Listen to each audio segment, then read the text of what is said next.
Okay, screw it. I don't know if my mic's working, but we're gonna run with it.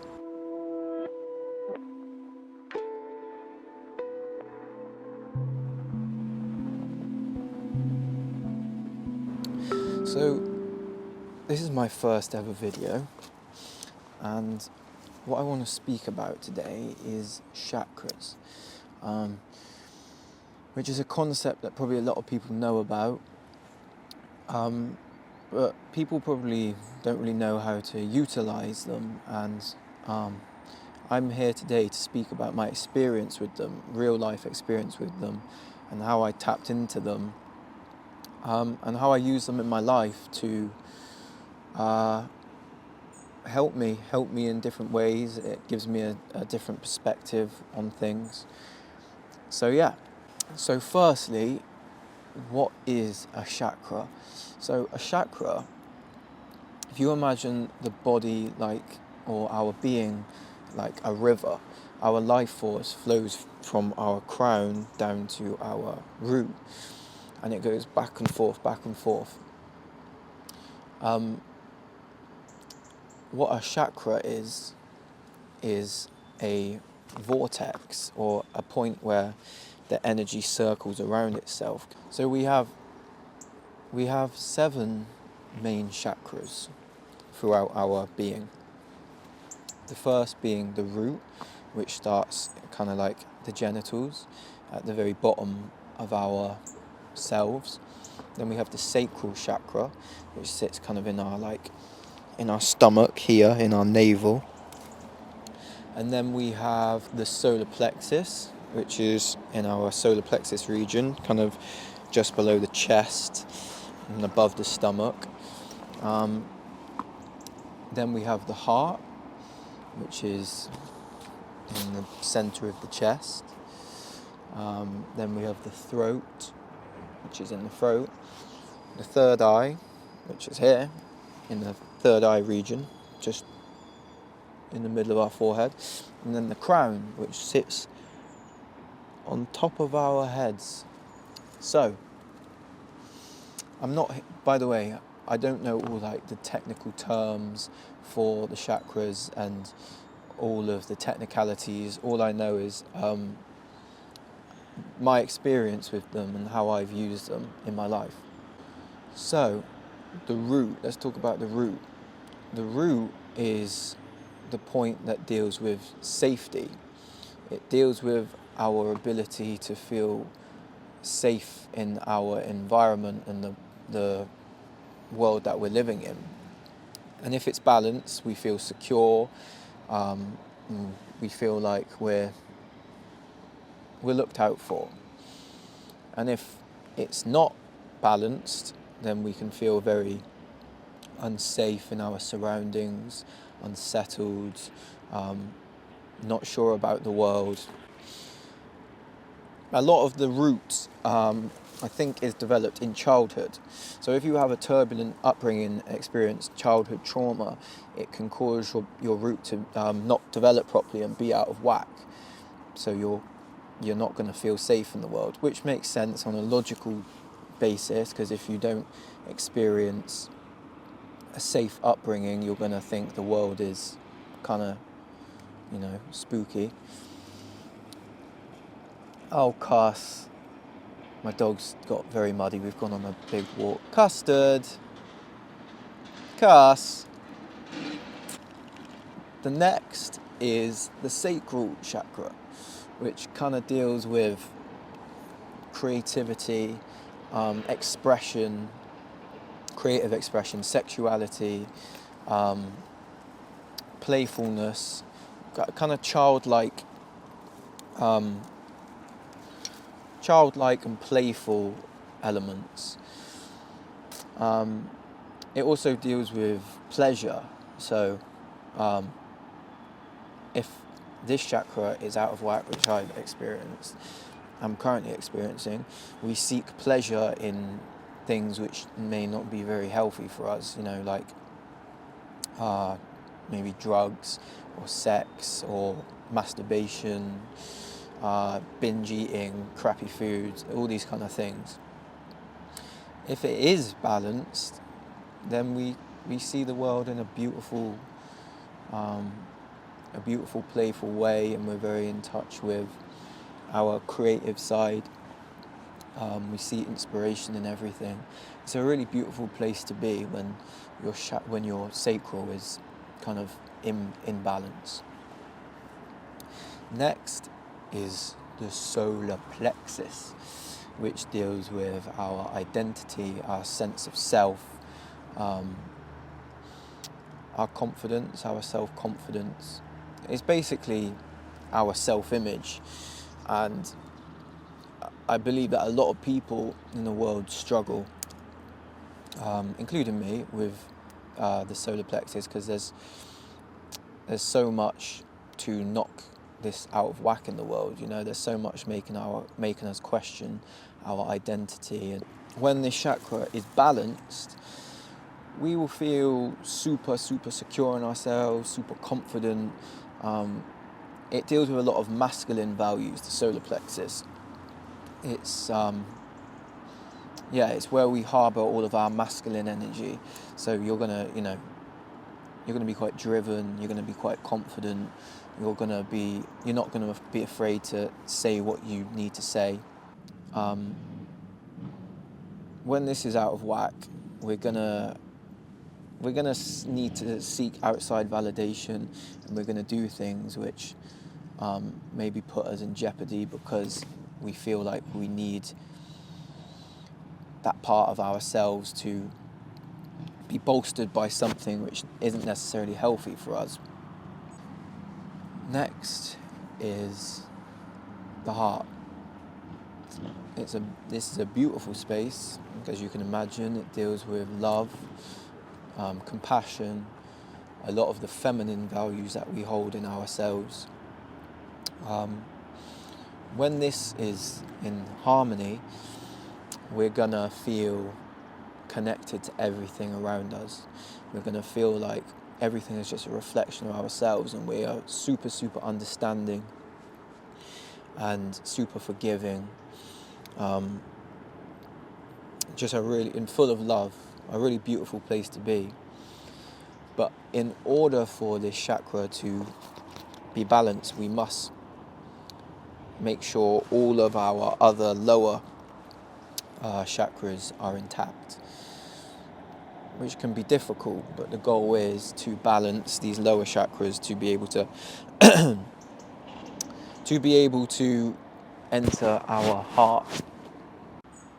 The sun is going down, so we're losing light. But yeah, I hope my mic's working. I don't actually know if it is, but it says it is. We'll see. If not, I'll record it again. So next is the throat. Here. And this, if this is balanced, we can express ourselves clearly. It's all to do with communication, how we communicate with other people, how we share how we're feeling. If it's not balanced, as you can imagine, you're going to be quite shy. You're not going to feel heard. You're not going to be able to speak out and say what needs to be said. If this is imbalanced, obviously, you're going to be able to communicate freely. You're going to have no problem in saying what needs to be said. It's quite similar to the solar plexus. They kind of work together. They're quite closely linked. Usually if your solar plexus is out of whack, then your throat's going to be out of whack, and vice versa.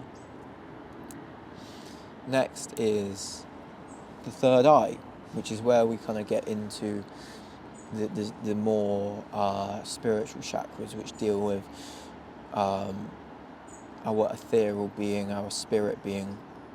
This is kind of, as it says on the tin, it's our third eye, our eye that allows us to see into the spirit world. If this chakra is balanced, we can experience things like, I can't remember what it's called. What is it where you can see into the future? Not telekinesis. Basically, you tap into your spiritual gifts whatever that may be. Being able to predict future events, maybe mind reading. Also, I found that when my third eye is balanced, I'm able to visualize very well, and I'm able to see images in my head, and I just feel more connected to the spirit world. And finally is the crown chakra, which is basically our door to the spirit world. It's where our being leaves when we die, and where our spirit comes in when we're born. It comes in through the crown chakra. It's our connection to the divine, the connection to source, connection to the other side.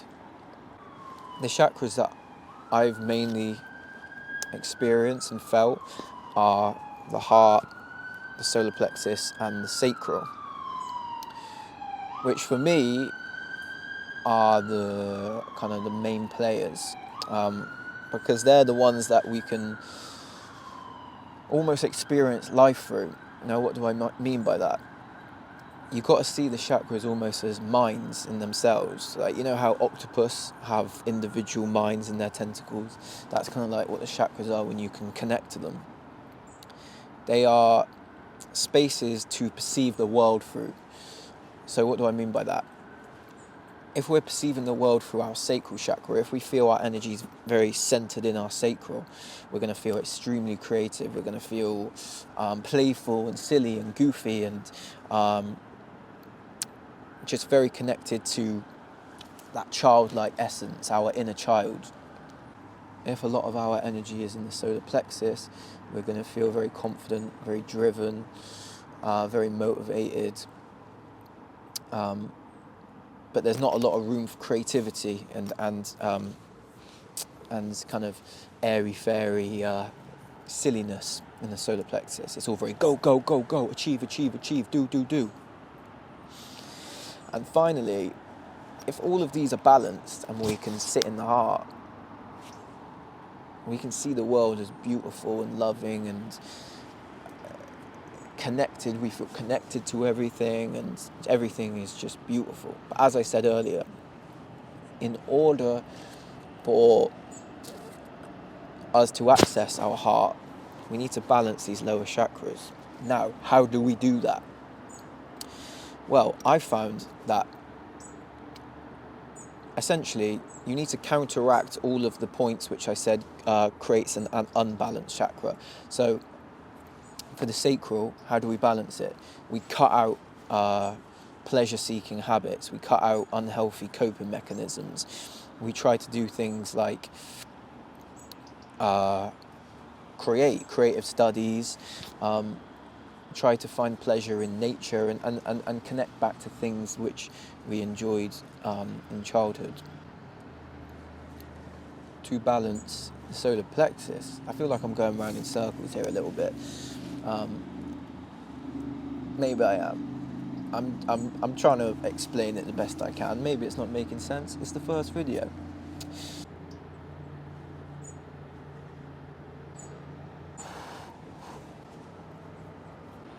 So yeah, to try to balance our solar plexus chakra, we need to do things that scare us, essentially. Push ourselves out of our comfort zones. That's what I found.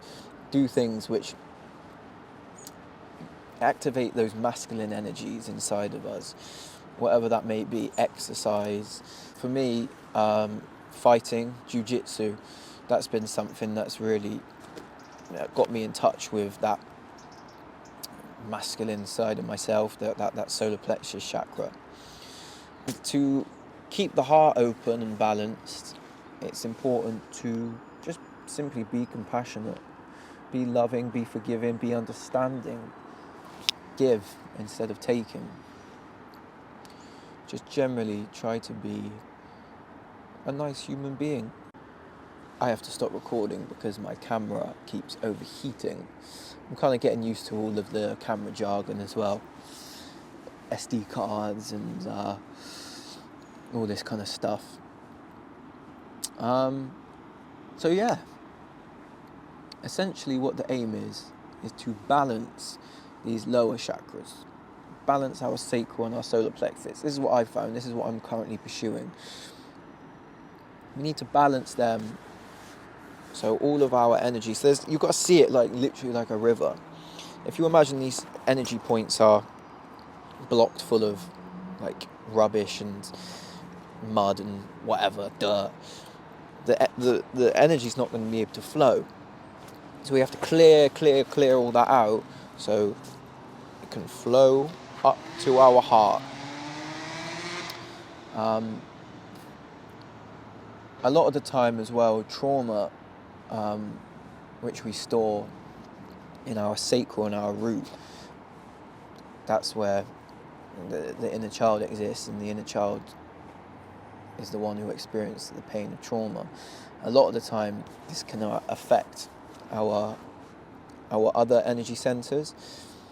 For example, if our inner child has experienced pain, our solar plexus is going to feel like it needs to compensate. It's going to feel like it needs to or overcompensate and protect that inner child. So that's when an unhealthy ego is formed, because it's going to act out in fake confidence to try and protect itself, essentially. A cool way of looking at it is the heart is the mother, the solar plexus is the father, and then the sacral is the child. And the whole family, if you will, have to be in harmony for our being to be in harmony. Now, as I said, I'm only speaking on these three mainly because these are the ones I have experience with. I don't have too much experience with the others. These are the ones that I feel on a daily basis, and I wake up and I think, okay, where does my energy sit? Where does my energy lie? Is it mostly in my sacral? Is it in my solar plexus? Or is it in my heart?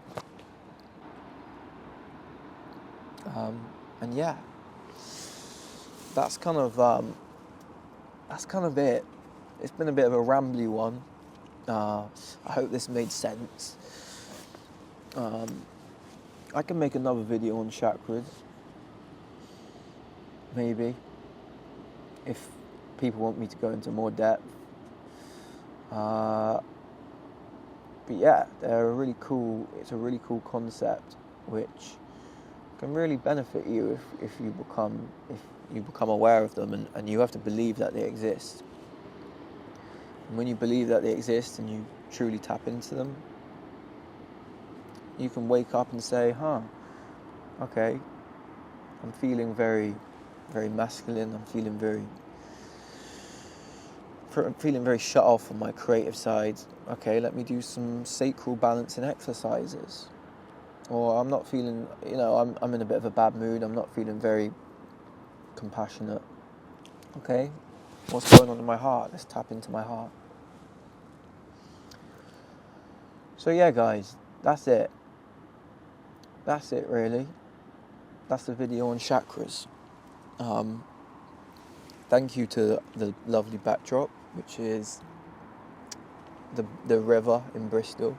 Bristol Suspension Bridge is right there. Awesome. Thank you for that. And yeah, I hope you enjoyed, everyone.